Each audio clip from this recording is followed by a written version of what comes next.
Hola a todos, este es el canal de la enciclopedia. En este episodio el libro que les interpretaremos es El mundo que creó el comercio, sociedad, cultura y economía mundial, desde 1400 hasta el presente. El comercio es importante. Esta es una opinión que escuchamos a menudo y la historia lo ha demostrado plenamente. En el siglo XVIII, los habitantes de las colonias norteamericanas arrojaron té de la India al puerto, lo que desencadenó la Guerra de Independencia. El tabaco y el chicle no eran necesidades diarias, pero dieron origen a la revolución industrial en todo el mundo. El comercio conecta a personas de diferentes nacionalidades y civilizaciones en todo el mundo, promueve la globalización y, al mismo tiempo, cambia la naturaleza y la sociedad en todas partes. Hasta cierto punto, es el comercio el que ha creado la estructura mundial actual. Sin embargo, cabe preguntarse, ¿ha tenido el comercio tanta influencia desde la antigüedad? ¿Cómo surgió el comercio global que vemos hoy? Este libro es un clásico sobre el comercio global.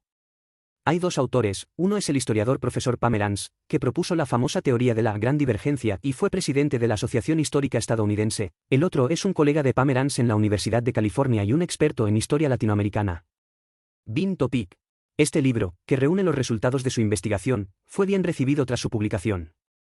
Además, en los 20 años transcurridos desde la publicación de la primera edición, los dos autores han repetido continuamente la versión original.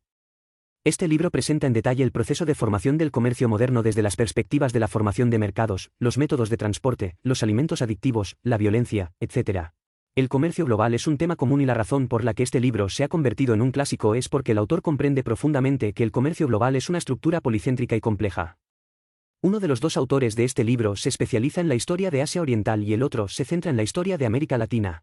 En sus escritos, el proceso de desarrollo del comercio global ya no es un espectáculo unipersonal interpretado por Occidente, sino un coro que involucra a pueblos de diferentes culturas de todo el mundo. Quizás una determinada voz sea intermitente y no logre dominar el sonido, pero aún así complementa y trabaja con otras voces, trabajando juntas para tejer e intersectar la larga y delicada armonía del comercio global. A continuación, presentamos el contenido de este libro en dos partes. La primera parte habla brevemente sobre las características de las actividades comerciales tradicionales. La segunda parte analiza específicamente cómo nació el comercio moderno y qué factores desempeñaron un papel clave. Primera parte. En primer lugar, ¿cómo son las actividades empresariales en la sociedad tradicional? Adam Smith dijo una vez que el trueque y las transacciones físicas son una de las naturalezas humanas más fundamentales. Pero mirando hacia atrás en la historia, el comportamiento empresarial tradicional no es así, parece que la gente no siempre es racional. En los siglos XVIII y XIX, los europeos occidentales llegaron al mundo de Asia Oriental en busca de ganancias y terminaron topándose con el sistema de tributos. Estaban enojados y confundidos. ¿Por qué la dinastía Qin tuvo que vincular por la fuerza los asuntos comerciales a la etiqueta? Con un mercado tan grande, si el tribunal permite que la gente busque riqueza legítimamente, se creará una economía extremadamente próspera. Cuando hoy hablamos del sistema de tributos, no podemos evitar lamentarnos. A los ojos de mucha gente, el sistema de tributos era un medio para que las dinastías mini-Qin de China ganaran a los regímenes vecinos.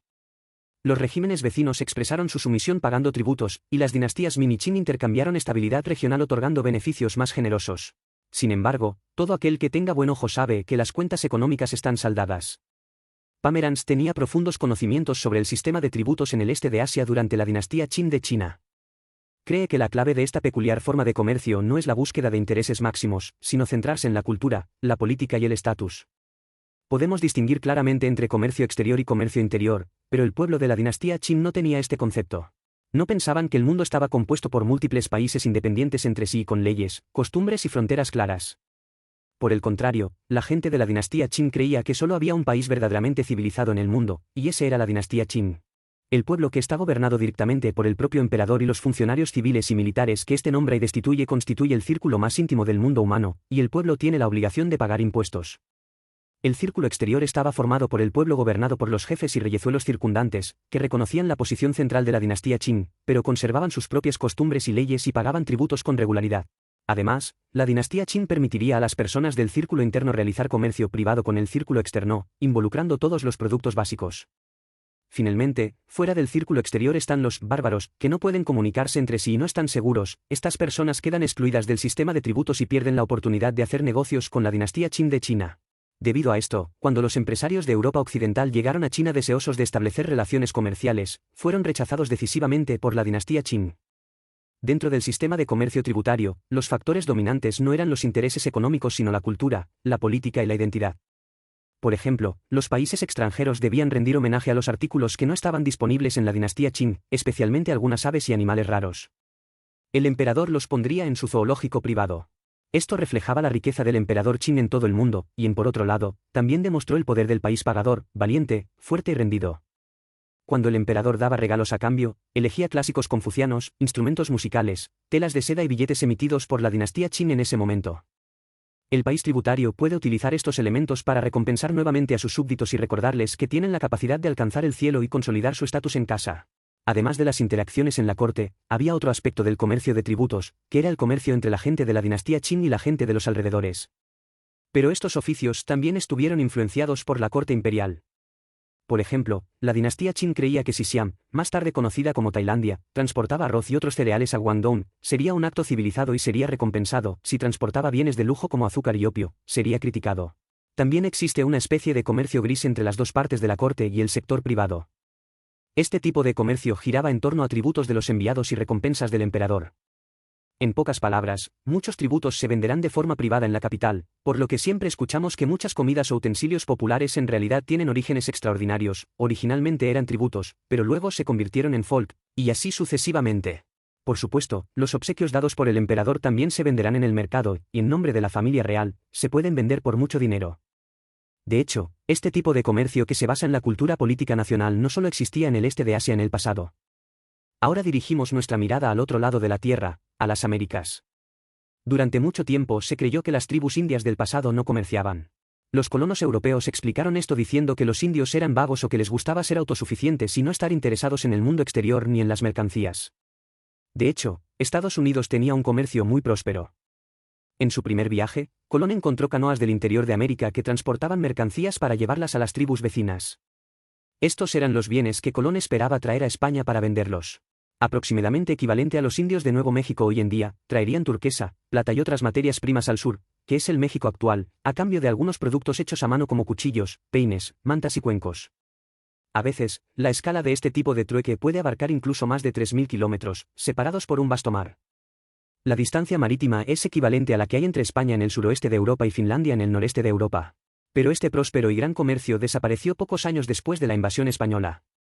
El autor cree que, aunque las Américas parecen tener frecuentes intercambios comerciales, ese no es un verdadero comercio de productos básicos. Debido a que quienes participan en actividades comerciales son funcionarios del gobierno local, forzarán los intercambios a través de la fuerza, en lugar de hacerlo por instinto de la gente de buscar ganancias. En otras palabras, el sistema empresarial indio está al servicio de la política. Por lo tanto, cuando llegaron los españoles y sistemas políticos como el famoso imperio azteca colapsaron, los negocios vinculados a ellos desaparecerían a una velocidad que tomó a la gente con la guardia baja.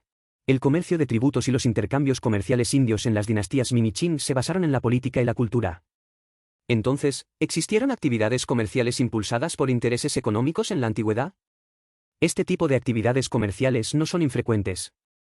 En la antigua China, la región de Fujian tenía una gran población pero un terreno accidentado, lo que hacía imposible desarrollar una agricultura a gran escala como la región de las llanuras centrales.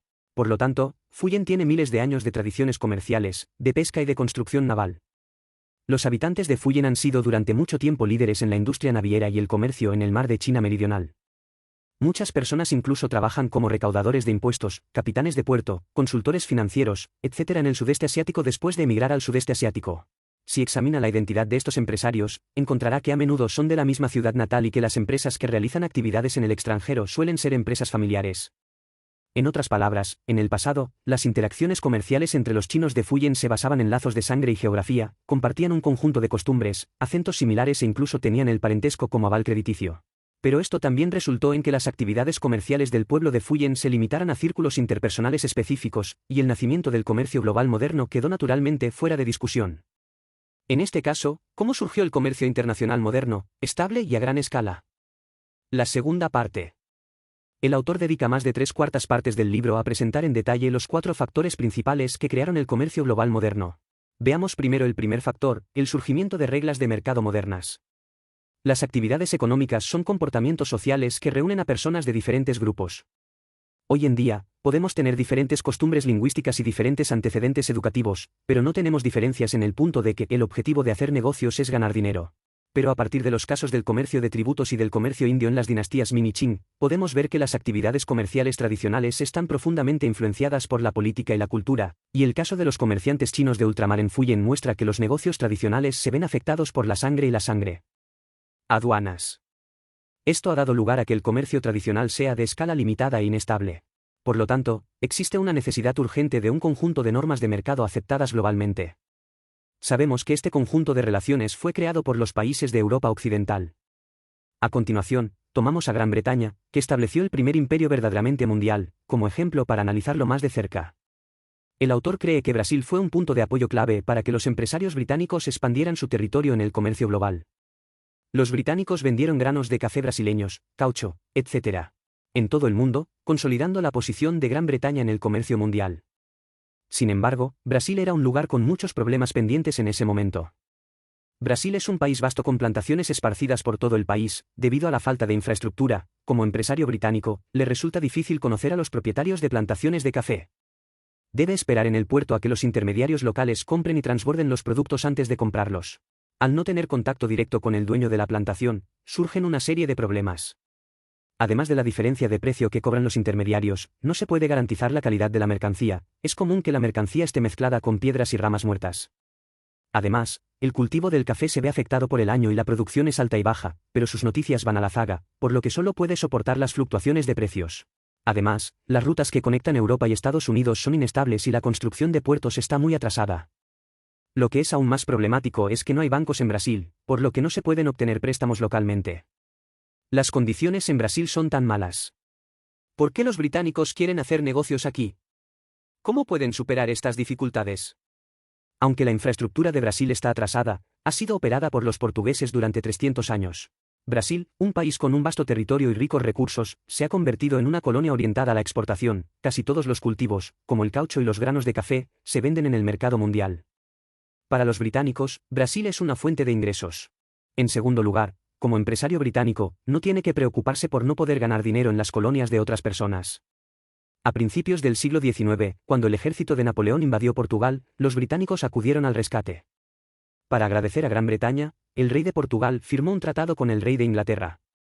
Los británicos no solo disfrutaron de bajas preferencias arancelarias en Brasil, sino que también pudieron mantener sus propias costumbres. En otras palabras, los británicos no tienen por qué considerarse forasteros en Brasil. Sin otros obstáculos, los británicos podrían concentrarse en resolver cuestiones comerciales específicas. Como se mencionó anteriormente, los intermediarios crean diferencias de precios y la calidad y la producción de los bienes son inestables. Estos problemas se reducen a problemas de infraestructura. Para ganar dinero de manera estable, es necesario conectar plantaciones y puertos. Una vez que puedas conocer al dueño de la plantación, el problema estará resuelto. Pero el problema es que no hay bancos locales que concedan préstamos y no hay forma de construir infraestructura. Hay que volver al Reino Unido para recaudar dinero. Quizás no esperaba que todo lo que acaba de hacer haya promovido en gran medida el ritmo del comercio global británico. Se introdujeron préstamos británicos en Brasil, promoviendo la expansión global de las finanzas británicas. Los puertos marítimos y las rutas establecidas por los británicos en el extranjero transportaron mercancías por todo el mundo, conectaron diferentes regiones culturales y surgieron una serie de reglas de mercado formuladas por los británicos. Cabe señalar que estos contenidos se analizan desde una perspectiva ex post facto. En aquel entonces, los británicos tal vez solo hubieran tenido una forma de afrontar los problemas: asumir riesgos. Las oportunidades y los riesgos coexisten y nadie sabe qué problemas se encontrarán a continuación. El autor nos recuerda que en el pasado a la gente le gustaba enfatizar que los europeos occidentales ganaban dinero mediante el trabajo duro y la inteligencia, pero en realidad la suerte jugó un papel clave en el comercio global de los europeos. Por esta razón, los principios de mercado del comercio global moderno no fueron desarrollados de una sola vez por los europeos occidentales, confiando en su espíritu aventurero para abrir rutas marítimas, sino que su trabajo de mejora duró cientos de años. Tomemos un ejemplo muy pequeño. Cuando algunas empresas internacionales se desarrollan en varios lugares, deben hacer lo mismo que las locales. Por ejemplo, la Compañía de las Indias Orientales está muy lejos del Reino Unido. Para ampliar su negocio y aumentar los pedidos, la empresa necesita ganarse a algunos príncipes y nobles de los estados indios, y también hay algunos representantes de la empresa en la India que quieren para encontrar formas de establecer estrechas relaciones comerciales con los nobles indios. Si se vuelve más respetable, aprenderá cómo los lugareños alimentan a los tigres. Me gustaría preguntar, ¿debería la empresa reembolsar el coste de cortejar a los príncipes indios y criar tigres para conseguir más negocios? En respuesta, las empresas europeas han desarrollado normas muy complejas para el reembolso de las cuentas públicas. Las cuentas privadas y las públicas deben estar estrictamente separadas. Al mismo tiempo, los representantes del comercio exterior deben vivir en casas unifamiliares en las colinas y no acercarse demasiado a los locales. Y mantener los hábitos de vida de la madre patria y no contaminarse con las costumbres locales. No basta con tener una serie de directrices de mercado, para verificar si estas reglas son efectivas y permitir que las reglas efectivas sigan funcionando, se necesita un factor de fortalecimiento que es el transporte. Todo el mundo sabe que cuando se hacen negocios, cuanto más barato es el costo del transporte, mayor es el volumen de transacciones y mayores son las ganancias, por lo que es necesario mejorar las condiciones de transporte. Sin embargo, el impacto del transporte en el comercio no es tan simple. Tomemos como ejemplo el transporte terrestre y acuático. Antes de la invención del ferrocarril, el transporte por agua requería más mano de obra que el transporte terrestre. El autor aporta una serie de datos. Antiguamente, cuando se transportaban cereales por tierra, por cada 1,6 kilómetros recorridos, el precio de un saco de cereales aumentará aproximadamente un 3% en comparación con el transporte acuático. Si las mercancías transportadas son más pesadas, el incremento será mayor. Por ejemplo, si se transporta carbón también recorre 1,6 kilómetros, el precio de transportar un trozo de carbón por tierra es un 4% más alto que por agua. Pero, de hecho, incluso en el pasado, la gente utilizaba principalmente el transporte terrestre. Debido a que el comercio tradicional es en su mayor parte fragmentado y de pequeña escala, se lleva a cabo en una determinada llanura o en una determinada zona montañosa, y no todos los lugares tienen una vía navegable transitable. Por supuesto, lo que es más importante, el transporte terrestre no significa necesariamente que el costo sea mayor que el del transporte acuático. La clave está en la conveniencia del transporte y las condiciones económicas de las rutas de transporte. Además, el impacto del transporte en el comercio se ha intensificado aún más con la invención de las máquinas de vapor.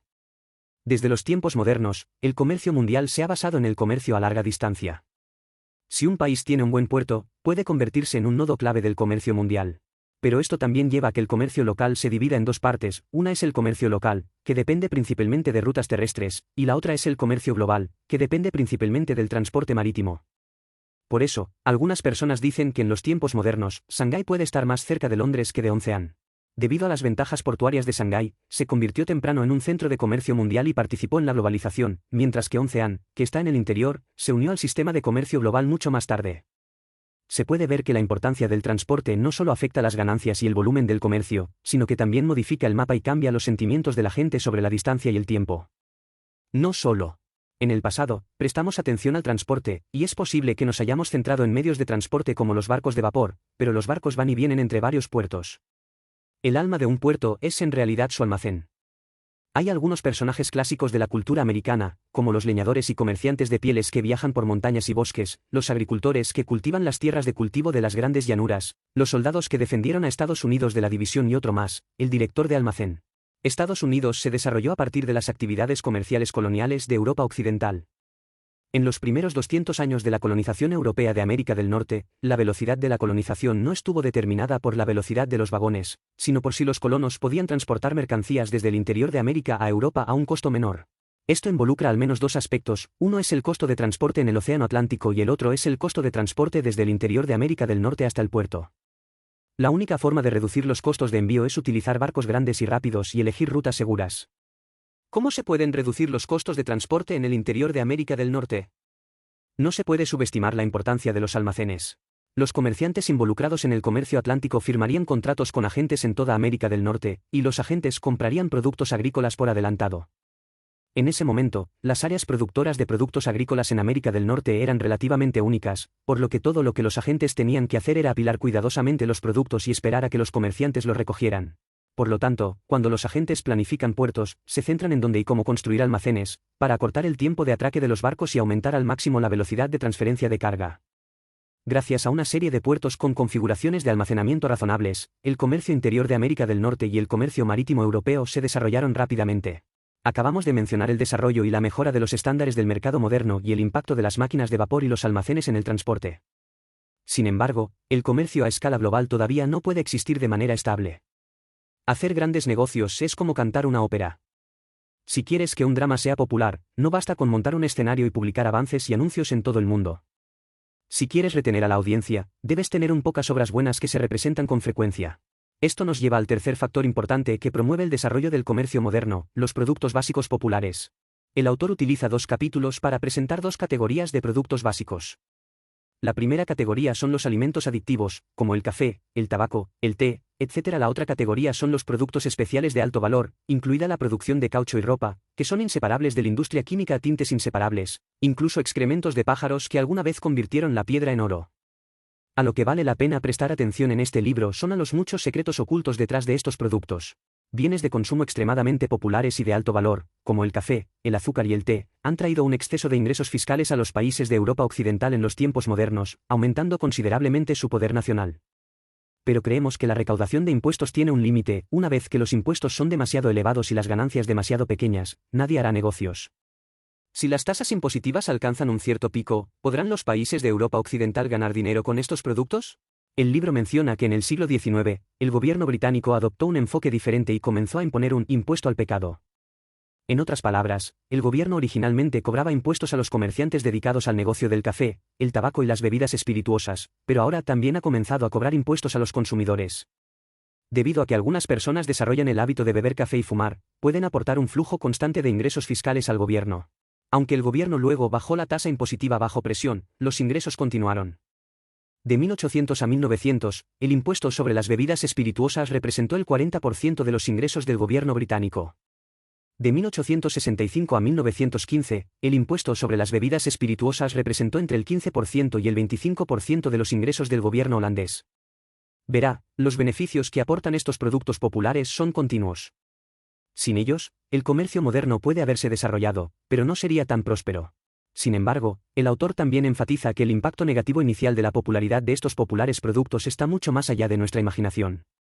Aquí no contaremos la historia del saqueo de colonias que ya conoces. En muchos casos el impacto negativo tiene una larga cadena, que es difícil de detectar cuando ocurre, pero los resultados son terribles una vez ocurridos. El corazón de Estados Unidos es una gran llanura propicia para el desarrollo agrícola. Los productos agrícolas aquí satisfacen principalmente la demanda internacional, pero en las Américas, vastas y escasamente pobladas, la mano de obra siempre ha sido un gran problema. Los granos que se plantaban debían cosecharse lo antes posible. Debido a la falta de mano de obra, alguien inventó la cosechadora. Sin embargo, pronto se descubrió que agrupar los granos cortados y enviarlos a desgranar también requería mano de obra, por lo que alguien inventó la agrupadora. Pero nadie se dio cuenta de que la invención de estas dos máquinas provocó que los mayas, a miles de kilómetros al sur, murieran de hambre. Veamos cómo sucede esto. Para el funcionamiento normal de la empacadora se necesita una gran cantidad de cable de empacado económico. Este tipo de cuerda proviene principalmente de la península de Yucatán en México. El clima aquí es árido y la gente bromea diciendo que aquí hay dos especialidades, una es la gente pobre y la otra es un cactus llamado hennaquín. Las hojas de henacún son particularmente adecuadas para hacer cuerdas para atar. La clase alta local vio la oportunidad de hacer una fortuna y preguntó a los mayas que no tenían dinero para pagar sus deudas, que necesitaban alistarse en el ejército y que no tenían trabajo para producir cuerdas para atar. En ocasiones, estos mayas fueron vendidos como esclavos y sus hijos fueron obligados a seguir trabajando como esclavos. Impulsada por los nobles, la familia padecía hambre, empuñando cuchillos para cortar las hojas de henacún, cargarlas en los carros y luego empujar el pesado carro hasta el lugar de procesamiento y luego separar la fibra de las hojas de henacún de la pulpa. Salía una cuerda para atar. En los tiempos modernos, este fenómeno también se produjo en las actividades comerciales de diversos productos básicos como el café, el tabaco y el caucho. Las mariposas del comercio mundial están batiendo sus alas. Algunas personas están optimizando la eficiencia de la producción y aumentando las ganancias de acuerdo con las reglas del mercado. Quizás no muy lejos, otras están muriendo de hambre e incluso perdiendo su libertad y sus vidas. Por eso, mucha gente dice que la riqueza de los países modernos de Europa Occidental está llena de sangre. Muchas veces, para maximizar las ganancias, utilizarán diversos medios, incluida la construcción de un ejército y el lanzamiento de guerras. Esto nos lleva al cuarto factor importante que promueve el desarrollo del comercio moderno, la violencia. En el pasado, la gente solía creer que el comercio se basaba principalmente en los principios del mercado moderno, como oferta y demanda, y que la violencia era un factor inesperado. Los hunos querían obtener los bienes de la dinastía Han, por lo que atravesaron la Gran Muralla. Línea de defensa, los británicos no podían hacer negocios tan bien como la dinastía Qing de China, por lo que se lanzó la guerra del opio. Pero el autor nos recuerda, la expansión de la economía de mercado hace que la gente sienta los beneficios, pero esto oculta la base violenta en la que se basa. Por ejemplo, el comercio moderno tiene dos hijos, uno se llama reglas del mercado y el otro es violencia, ambos son indispensables para el comercio. Hablando de esto, se puede pensar en la colonización británica y francesa de la India, la división de África por parte de Europa y las guerras anteriores de China en los tiempos modernos, etc. La expansión de los países de Europa Occidental en todo el mundo está respaldada por sus respectivas fuerzas navales. Esto es muy importante y se ha tratado en muchos libros, por lo que no lo repetiré aquí. Este libro nos brinda una comprensión más objetiva y profunda de los factores de la violencia. Violencia no significa desorden total. También hay ciertas normas dentro del sistema violento, y estas normas también han afectado el comercio moderno. En los tiempos modernos, las fuerzas piratas han estado activas durante mucho tiempo en las Indias occidentales de Centroamérica. Pero estos piratas no son bandas de ladrones patrocinadas por el gobierno como Drake, en palabras del autor, son bandas de piratas multirraciales y multiétnicas con un espíritu democrático. Algunos de ellos eran refugiados religiosos o políticos, algunos eran esclavos y criminales fugitivos, y algunos eran supervivientes que llegaron a tierra después de un naufragio. Los negocios que estas personas se unen para llevar a cabo adoptan básicamente un sistema de asociación, y el principio básico de la división de intereses es que más trabajo traerá más ganancias. Sin embargo, debido a que el barco pirata es una sociedad pequeña, para que esta sociedad funcione, surgieron una serie de normas. Por ejemplo, el capitán se elige por votación. Cuando un barco mercante es asaltado, si la otra parte coopera en la entrega de la propiedad, pero el capitán abusa de la tripulación de la otra parte, el capitán también será castigado. Además, todos tienen una parte del botín. Normalmente el capitán se queda con dos partes, como las del barco, mientras que los profesionales especiales, como los médicos, recibirán una y media. Además, a bordo existe un sistema de seguro de invalidez y seguro de vida, por lo que si alguien sufre un accidente, puede recibir beneficios. Por supuesto, en última instancia, lo que hacen los piratas es beneficiarse a sí mismos a expensas de los demás. Merece la pena prestar atención a que en el proceso de desarrollo moderno del comercio mundial, las normas comerciales y la violencia son hermanos gemelos. Ninguna historia del comercio global estaría completa sin una narrativa de violencia. Para competir por el mercado, los países europeos se basaron únicamente en reglas comerciales y desarrollaron organizaciones violentas como las armadas. En el proceso, la tecnología de transporte marítimo y de guerra naval avanzó. Esto demuestra que las reglas comerciales son inseparables de la violencia. Además, incluso dentro de los piratas, un grupo violento en la imaginación de la gente, todavía se necesitan reglas comerciales, y algunas de estas innovaciones también han sido absorbidas por las empresas. Se puede ver que las reglas comerciales son indispensables dentro del sistema violento. Por tanto, la historia del comercio global sin una narrativa de violencia está incompleta. Ahora, repasemos. El comercio es muy importante, pero ha llegado a serlo solo desde 1400 hasta el presente, en los últimos 600 años aproximadamente. Las normas del mercado, el transporte, los productos populares y la violencia han desempeñado un papel sin precedentes en estos más de 600 años, promoviendo la formación del comercio moderno y dando forma al mundo actual. De hecho, hay otra manera de leer este libro. Hace más de 600 años, las empresas chinas eran tan prósperas a principios de la dinastía Ming. ¿Por qué no fue China, sino Europa Occidental, la que promovió la formación del comercio global moderno? Podemos responder a esta pregunta con los 4 puntos de conocimiento de hoy. En primer lugar, las actividades comerciales durante las dinastías Ming y Qing eran acciones políticas dirigidas por el gobierno o negocios conocidos en el campo donde cooperaban familiares y amigos. Las reglas de transacción basadas en costumbres culturales específicas hacían que el comercio no pudiera existir de manera estable y la escala no pudiera existir. Continuó expandiéndose hasta cubrir el mundo. Debido a esto, las dinastías Ming y Qing solo participaron pasivamente en el transporte y la logística modernos, no utilizaron los barcos de vapor para mejorar la eficiencia en las rutas y las operaciones de almacenamiento en los puertos no lograron convertirse en el punto de apoyo del comercio. Además, entre los productos más rentables de los tiempos modernos, la dinastía Qing de China estaba relacionada principalmente con el té, y la dinastía Qing era solo un proveedor y también ocupaba una posición pasiva en el comercio. Finalmente, en la China Ming y Qing faltaban muchas fuerzas impulsoras necesarias para los viajes oceánicos, como la expansión de la religión y la competencia militar. Por lo tanto, el comercio global con potencial ilimitado finalmente cayó en manos de los europeos occidentales. Este es el final de este programa. ¿Cuáles son sus diferentes opiniones al respecto? Bienvenido a dejar un mensaje para discutir con todos. Oye, si te gusta nuestro canal, suscríbete. Jaja, ¿recuerda que te gusta?